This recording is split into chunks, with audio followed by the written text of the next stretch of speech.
With the release of Ashika Island in Warzone 2.0, I thought it would be a great time to rank all 4 Resurgence maps from Call of Duty Battle Royale. We are ranking it on everything from the gameplay, to the design, to how it looks, to the points of interest, to just how fun and interesting and different it is. And yes, we are including Blackout, not just Warzone. Just as an honorable mention, I am going to include the Black Ops Cold War Fireteam maps because technically you can play Resurgence on these maps within the Fireteam elimination mode. Now unfortunately this mode is very hard to get lobbies in currently today. I tried a couple times, could not do it. All the gameplay I'm showing here is old gameplay, but when it was in its prime, I did play this a lot, and it was a ton of fun. It's just kind of weird to include all those separate Fireteam maps when there's so many of them, and they're not that different from one another in terms of how I feel about them. They're all fine. I'll just leave them here in the honorable mention spot. With that being said, let's get into the actual ranking. In last place, the number 4 spot is going to be Ashika Island, unfortunately. Now, I don't think this is a bad map whatsoever. Every single one of these Resurgence maps are pretty good. But Ashika Island is just the one that I just don't feel as positive towards. I have a lot more issues with it, but it's still a good time. It still is a lot more enjoyable than Al Mazrah, in my opinion. I think Resurgence maps are usually more fun than the bigger maps just because they're faster paced, and I like that faster paced gameplay. The map itself looks kind of cool, but unfortunately the colors are very dulled out with this really gray overtone. I don't know why they have that, but it just doesn't look very good in game.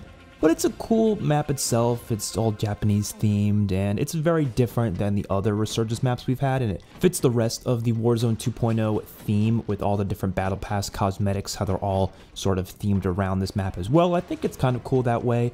Unfortunately, Warzone 2.0's mechanics I just don't think work very well with this map though, which I think is what's hurting it the most. I think if the mechanics were to be a bit different, especially the time to kill more than anything, then this map could be a lot better. But even then, I'm not as crazy on the layout and the design compared to the rest of the maps on this list.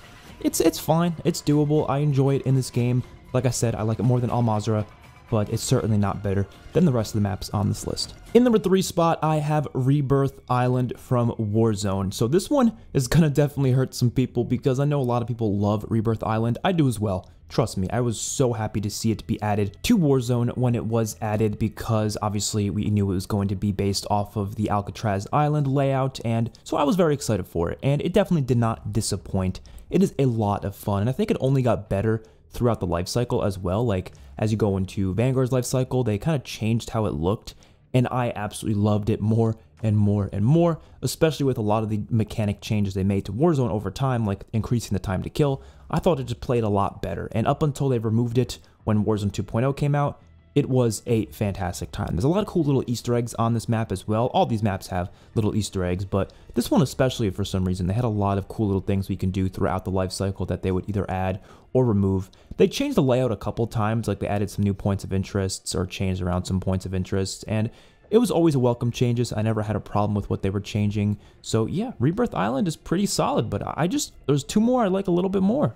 In number 2 spot, I have Fortune's Keep, which was a huge surprise. I was not expecting a new Resurgence map during Vanguard's life cycle because we already got Caldera, so I was like, oh, it's just going to be one new map, just like they did for Cold War with Rebirth being the new map.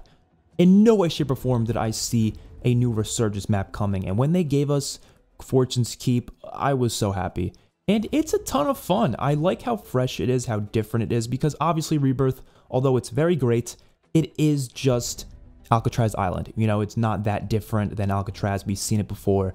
But this was completely fresh, completely new, so it was really exciting. And it's a really cool map. It has a lot of interesting locations, a lot of unique points of interest. It fits Vanguard perfectly as well. The whole Vanguard life cycle fits it very, very well. I love the little underground areas. Some people don't like that feature, how there's a lot of underground areas to this map. I thought it actually fit the map very, very well.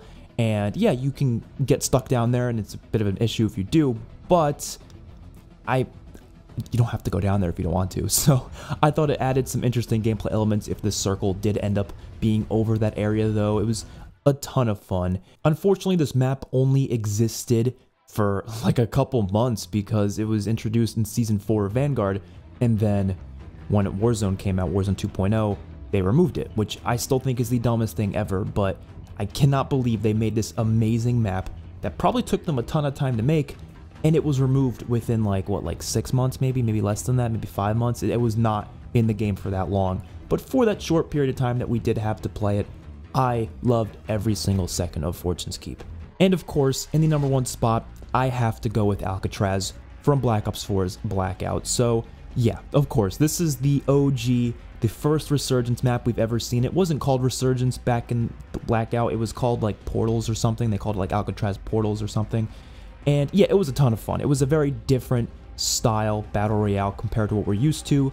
And I loved it because Blackout itself did not have like the gulag system or the buyback system that, you know, Warzone got later on, which I thought was a great addition to Warzone, of course.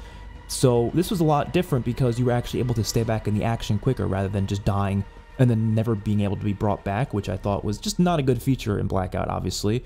And that's just how Battle Royales used to be. Obviously, they've been changing them a little bit over time. I definitely like the idea of being able to come back. So playing especially like the quads mode in this, it's so much fun. It is such a good time. And I think it's better than Rebirth for one reason: the zombies content. The zombies content puts this at the top 100%. So obviously Blackout's mechanics I really do enjoy, especially for these smaller scale maps. It's very fast paced for sure.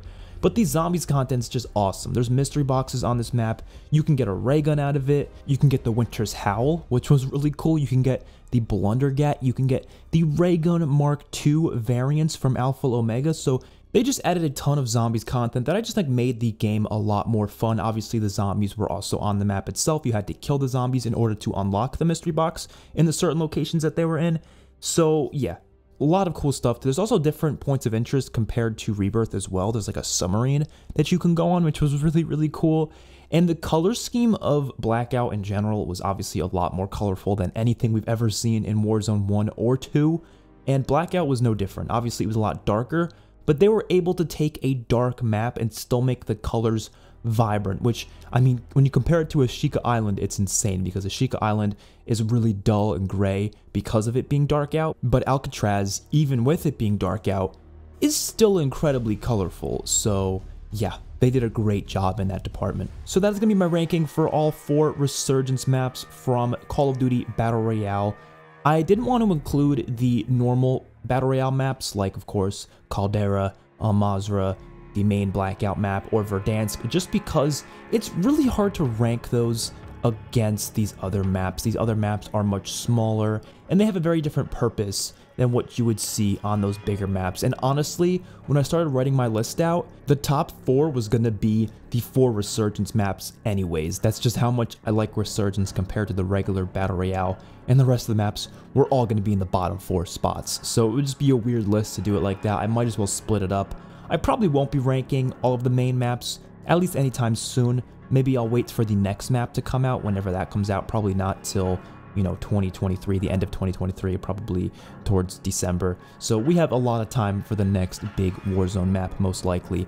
And I will definitely rank them all at that point when we get to that point. So hopefully you guys enjoyed. Let me know your lists in the comment section below. Let me know other rankings you want me to do as well, because I got tons of ideas I would love to do. Just let me know. Peace out, everyone.